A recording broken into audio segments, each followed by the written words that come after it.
Ngayon ay pinagdiriwang natin ang dakilang kapistahan ng pagsilang ni San Juan Bautista. Kakaiba ang kapistahang ito sapagkat karaniwan nating ipinagdiriwang ang araw ng kamatayan ng mga santo dahil iyon ang araw ng kanilang pagsilang sa langit. Ngunit kay San Juan Bautista ay pinagdiriwang mismo ng simbahan ang kaniyang pagsilang. Bakit? Sapagkat mula pa sa kanyang kapanganakan, malinaw na meron siyang natatanging misyon mula sa Diyos, ang ihanda ang daan sa pagdating ng Mesiyas. Ang buhay ni San Juan Bautista ay paalaala sa atin na walang taong isinilang, na walang misyon at layunin. Hindi tayo aksidente, hindi tayo bunga lamang ng pagkakataon. Bago pa tayo isinilang, kilala na tayo ng Diyos at may plano na siya para sa atin. Tulad ni San Juan Bautista, bawat isa sa atin ay may misyon.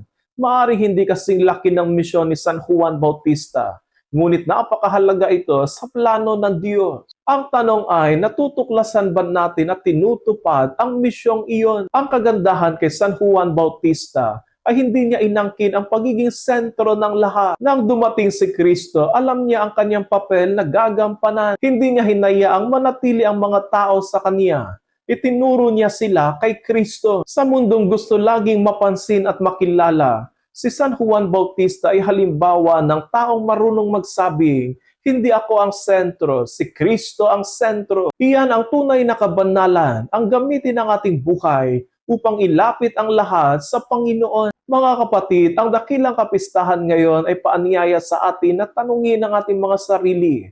Ano ba ang layunin ng Diyos para sa ating buhay? Paano natin siya maipapakilala sa lahat? Hindi lahat ay tinatawag na mangaral tulad ni San Juan Bautista.